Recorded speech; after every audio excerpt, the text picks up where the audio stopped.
छोटे से गांव में एक बहुत पुरानी और सुनसान हवेली थी। उस हवेली के बारे में गांव के बच्चों के बीच कई डरावनी कहानियां मशहूर थी। सबसे भयानक कहानी थी मैगी में कीड़ा वाला भूत की। एक दिन की बात है, गांव के 4 दोस्त रोहित, नेहा, सुमित और माया ने तय किया कि वे इस हवेली में जाकर पता लगाएंगे कि वहां सच में कोई भूत है या नहीं। यह गर्मियों की छुट्टियों का समय था और उनके पास बहुत सारा खाली समय था। एक शाम सूरज ढलने के बाद वे चारों अपने साहसिक अभियान पर निकल पड़े। हवेली के दरवाजे भारी और जर्जर हो चुके थे। दरवाजा खोलते ही एक अजीब सी ठंडक ने बच्चों को घेर लिया। हवेली के अंदर अंधेरा था, सिर्फ थोड़ी बहुत चांदनी की रोशनी थी जो टूटी खिड़कियों से अंदर आ रही थी। वे धीरे धीरे अंदर बढ़े और हर कोने को ध्यान से देखने लगे। घूमते घूमते वे एक पुराने रसोई घर में पहुंचे। रसोई घर में धूल और जाले लगे हुए थे और वहां एक पुराना स्टोव भी पड़ा था। अचानक नेहा की नज़र एक अलमारी पर पड़ी। उसने अलमारी खोली और उसमें से मैगी का एक पैकेट निकाला। सबकी आंखों में चमक आ गई।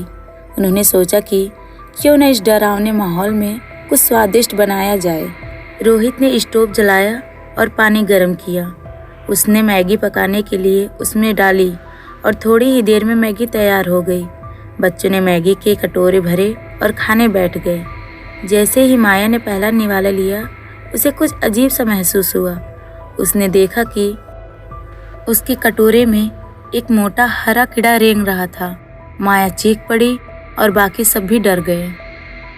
तभी हवेली में एक भयानक आवाज गूंज उठी। तुम्हें यहाँ नहीं आना चाहिए था। बच्चों के रोंगटे खड़े हो गए। दीवारों पर अचानक अजीब काले धब्बे उभरने लगे और एक धुंधली आकृति दिखाई देने लगी।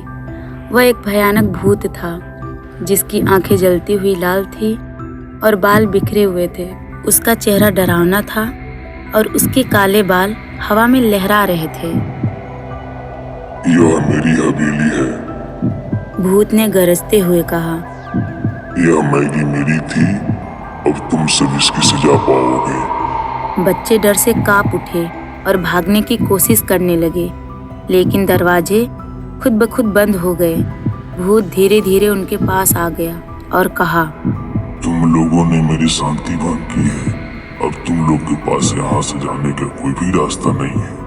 नेहा ने हिम्मत जुटाई और भूत से पूछा, तुम कौन हो और यहाँ क्यों रहते हो? भूत ने जवाब दिया, मैं इस हवेली का पुराना मालिक था। मेरे साथ धोखा हुआ था और मुझे यहाँ मार दिया गया। मेरी आत्मा इस जगह से बंधी हुई है और जो भी यहाँ आता है उसे सजा मिलती है। सुमित ने कहा, हम आपकी मदद करना चाहते हैं।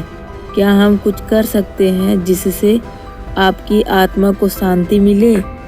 भूत ने थोड़ी देर सोचा और फिर कहा, अगर तुम सच में मेरी मदद करना चाहते हो तो मुझे न्याय दिलाओ, मेरे हथियारों को सजा दिलवाओ और मैं इस हवेली से मुक्त हो जाऊंगा।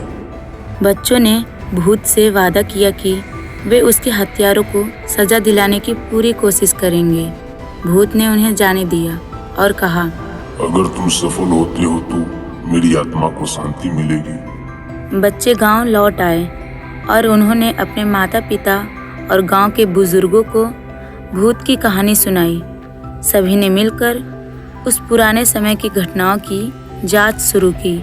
धीरे धीरे बच्चों को कुछ सुराग मिले और उन्होंने पुलिस को सब कुछ बताया।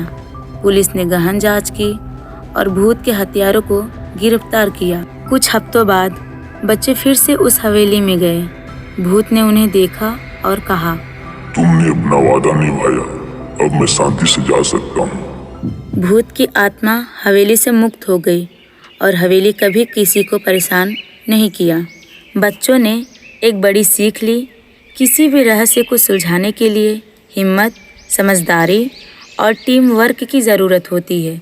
अब हवेली भी उनके लिए डरावनी जगह नहीं रही, बल्कि उनके साहस और मित्रता की निशानी बन गई।